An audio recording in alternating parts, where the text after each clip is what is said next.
Why do liquids behave the way they do? A lot of it is due to something called surface tension. And surface tension is produced because molecules in the bulk of a liquid are surrounded completely by other molecules, and they're attracted to those other molecules through something called intermolecular forces. Those are the forces that act between molecules. Well, if you have a molecule at the surface of a liquid, it's not completely surrounded by other molecules, so its chemical environment is different. And this gives rise to something called surface tension. A little insight into surface tension are its units. Its units are joules per square meter. Now, square meter is the unit of area, and what they're saying is that it actually takes energy to stretch the surface of a liquid. Surface tension, we have a paper clip floating on water, and we have a boat floating on a lake. Which one is due to surface tension? Well, the paper clip, for sure. The boat actually, broke the surface of the liquid. So this one's due to density. Different liquids have different surface tensions, and that's the reason why are these intermolecular forces. Look at water. Water's the highest. There's a hint for what's to come. It's kind of funky what liquids do in outer space, so NASA designed these funky-looking cups to drink liquids, but it looks like in this movie they didn't really need that. All they needed was a bag. And we can suck our coffee out from a bag, but to drink it from a cup is hard to do because you can't tip the cup up and get the liquid out, and it's also easy to slosh. So with the special shape of this cup, the surface tension forces will wick the coffee up along the edge there. And as you can see, as I'm putting some coffee there in the bag. And the way this works is the cross-section of this cup looks like an airplane wing. And the sharp angle, the narrow angle there will wick the coffee up, and this is what we use when we design fuel tanks for rockets to reignite in a weightless environment. The veins in the tanks will wick the fluid into the suction port, and if that angle is less than 2 times 90 minus the contact wetting angle, then the liquid will rise like that. So knowing this for a fuel tank, you can make it into a cup to drink your fluid from. So you could just sit there right on the edge of the cup, and as you sip, more fluid just keeps coming up and up and up, and you can enjoy a cup of coffee in a weightless environment without having to sip it from a bag. Anyway, it's kind of neat. Okay, viscosity. What's viscosity? Well, it's kind of like the resistance to flow. And here's a video on a non-Newtonian fluid, something opposite of what we're used to thinking about. Water is a typical fluid in that the harder you try to stir it, the faster it stirs. However, non-Newtonian fluids are the exact opposite. The harder you try to stir a non-Newtonian fluid, the harder it is to stir. Dr. Smith is preparing a non-Newtonian fluid by mixing cornstarch and water. He places some cornstarch in a mixing container and slowly adds water. He stops adding water when the mixture first begins to flow.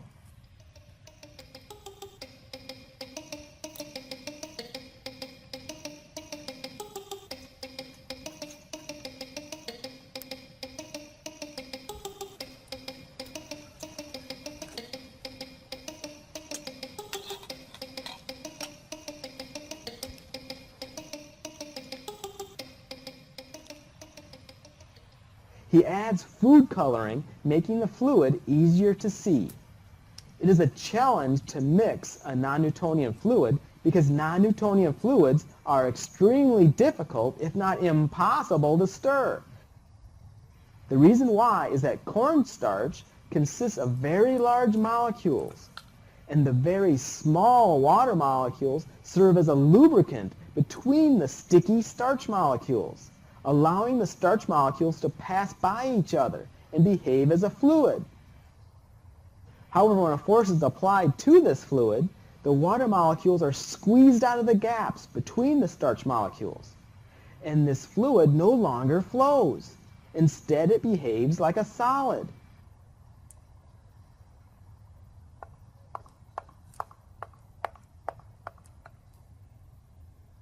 You cannot insert your finger into a non-Newtonian fluid by pushing down quickly. Instead, you have to push down slowly. You can even take a hammer to a non-Newtonian fluid, and it will not enter the solution.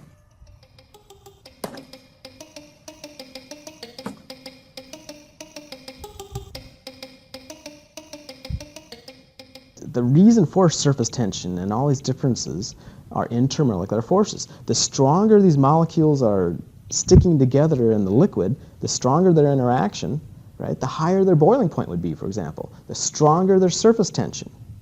So let's take a look at the different intermolecular forces. Here's hydrogen bonding.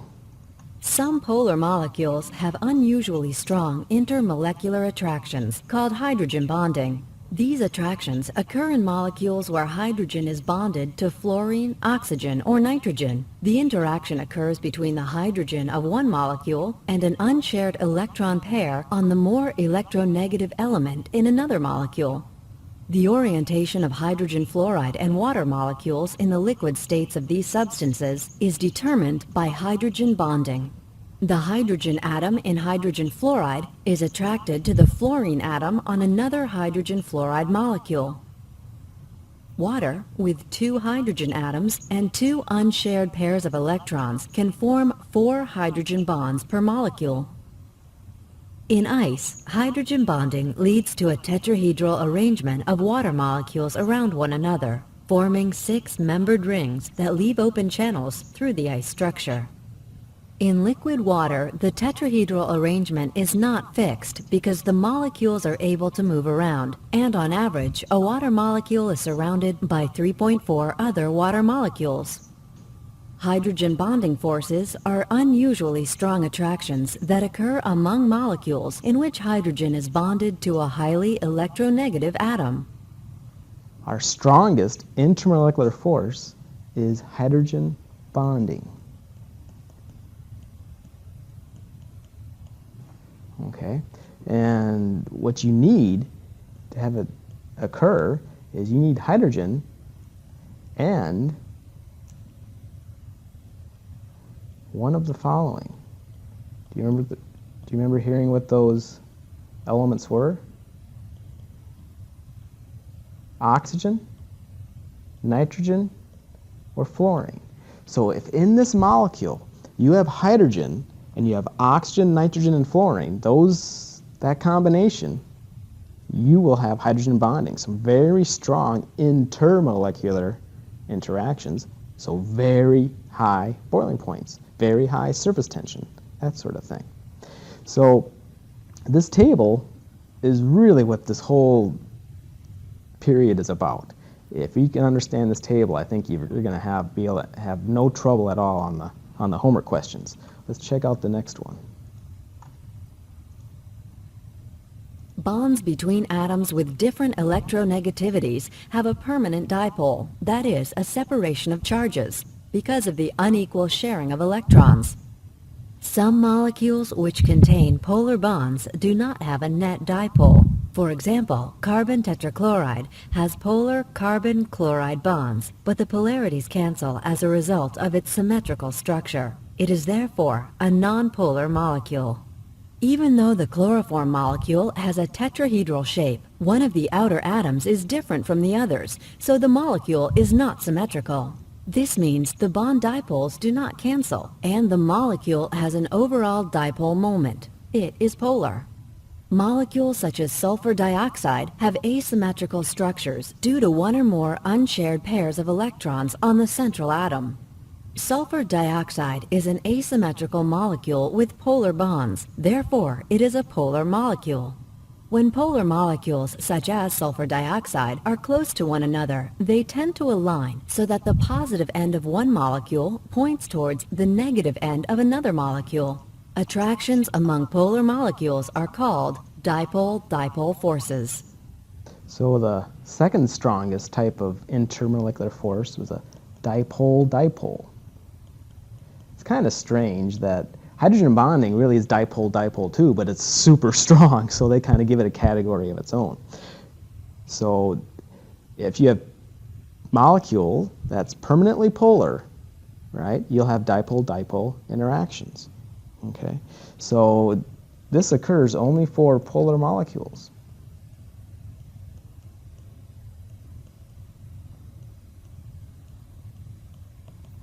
All right. Do you remember this idea of electronegativity? Right, that's the reason that gave rise to these polar molecules. Do you remember what the most polar element is on the planet? Right? Fluorine. Okay, remember doing that sort of thing? There's one more type of intermolecular force, the weakest one. In solid carbon dioxide, dry ice, nonpolar molecules are arranged close to one another in a regular array where they move slightly around an average position. The distribution of electrons in a molecule can occasionally become asymmetrical, leading to the formation of a temporary separation of charges, a dipole. Partial changes on the molecule that form a temporary dipole then influence the electron clouds of nearby molecules. Although the dipoles are temporary, there is a significant attractive force between adjacent molecules as a result of the deformation of their electron clouds. These attractive forces are called London dispersion forces. London dispersion forces are the only type of intermolecular force found in nonpolar molecules. Okay, so our last type of intermolecular force is dispersion forces. Now, they also call these London. They also call these van der Waals forces. All mean the same thing, right? They're all the same thing. Van der Waals, London, and dispersion forces. So it's strange that they were talking about carbon dioxide, but you have to remember how to draw Lewis dot structures to see that these dipoles cancel in carbon dioxide. If you do your Lewis dot structure for carbon dioxide, it looks like that. So the dipoles cancel out. So it's nonpolar. So how can you make dispersion forces stronger? Well, just higher molecular weights. Make them bigger. Higher molecular weights, there'd be more dispersion forces. Right? There's more area for these things to stick together. That's really all it is molecules sticking to each other just because stuff sticks to stuff. Okay? And it's kind of a trick question for the homework. When they ask, what are the intermolecular forces present, you had better always say dispersion forces because they're always there. They're always there. Stuff sticks to stuff. It may not be the dominant intermolecular force, but it's always there. Let's see if we can identify each intermolecular force acting below. Okay, now we know that we have dispersion happening all the time. So it's dispersion always. But is there anything else? Is there anything else? We have HCl. They're kind of giving you a hint with the little partial charges there, right? It's a polar molecule. So if it's polar, right? Oh, there's hydrogen, but it's not oxygen, nitrogen, or fluorine. So this would just be dipole-dipole.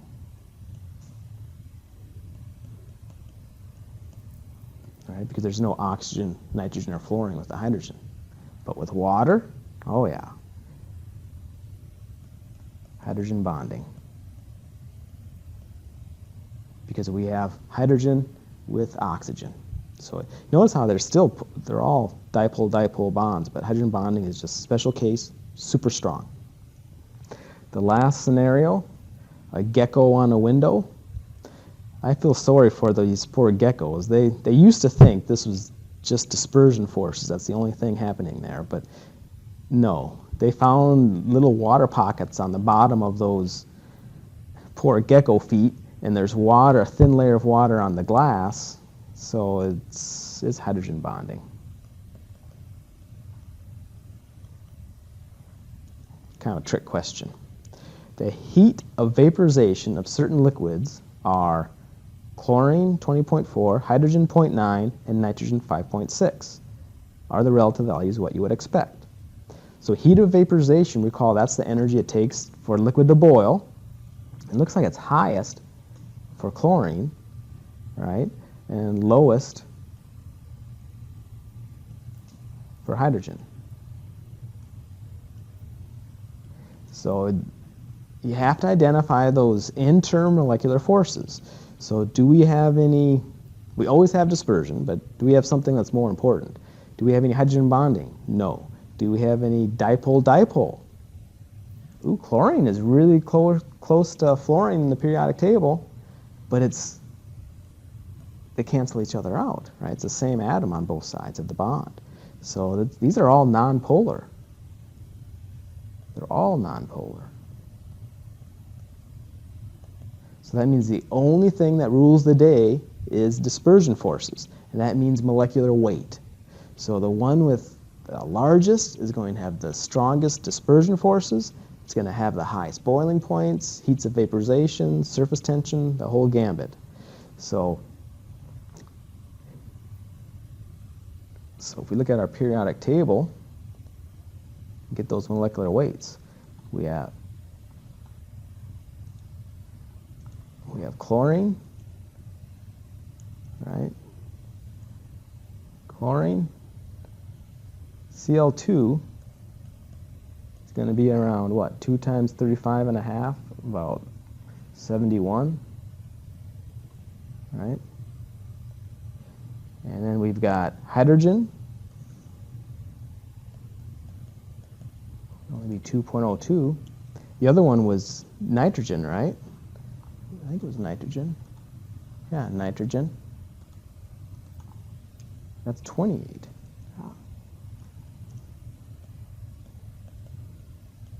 Right? Because where's nitrogen? 2 times 14, 28. So, yeah, if you go increasing boiling points, hydrogen should be the lowest, and then nitrogen, and then chlorine. So it should have the highest, right? Chlorine greater than nitrogen, greater than hydrogen. Okay. The heats of vaporization of these compounds are listed. Are they what you would expect? So we have methanol is number 1, and then you've got liquid oxygen number 2 and liquid neon number 3. Okay, so the highest heat of vaporization is methanol. Make sense? Again, identify the intermolecular forces. Well, hydrogen bonding here. And for oxygen and neon, they're both nonpolar, so the only thing they're going to have is dispersion forces.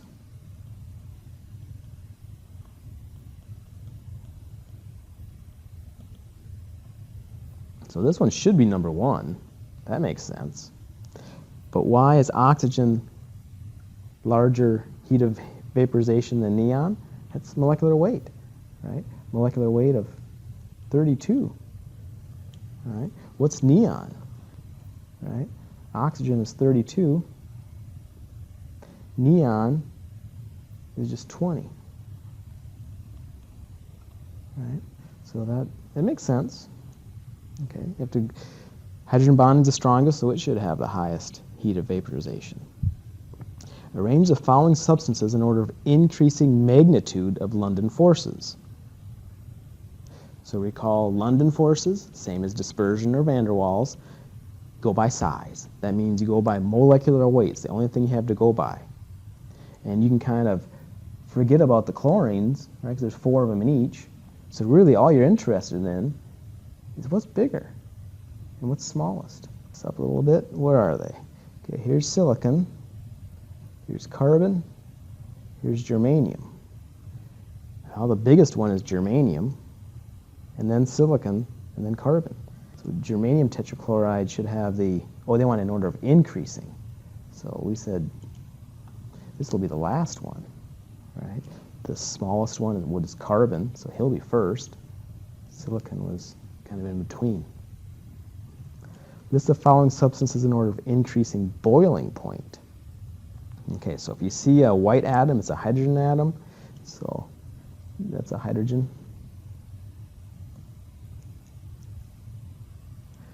Red is oxygen, blue is carbon. Okay, oxygen, hydrogen. If you have a red and a white one together, you know you're going to have hydrogen bonding. So they are going to be the strongest. So down at the end here will definitely be A and C. Right? I don't know which one is which, but they're going to be at the bottom. They're going to be the strongest boiling points. And that's going to leave D and B for the weakest. Okay, now which is which? When you look at the weakest, D and B,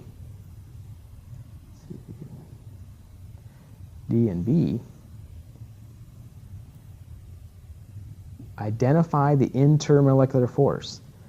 The only thing going on there is what? Not hydrogen bonding, not even dipole-dipole, right? There's no big electronegativity differences here. It's going to be dispersion forces. So go by size. So D would be the weakest, and then B. And between A and C, well, yeah, you can kind of tell. C is going to have 2 sites for hydrogen bonding, so C would be the strongest.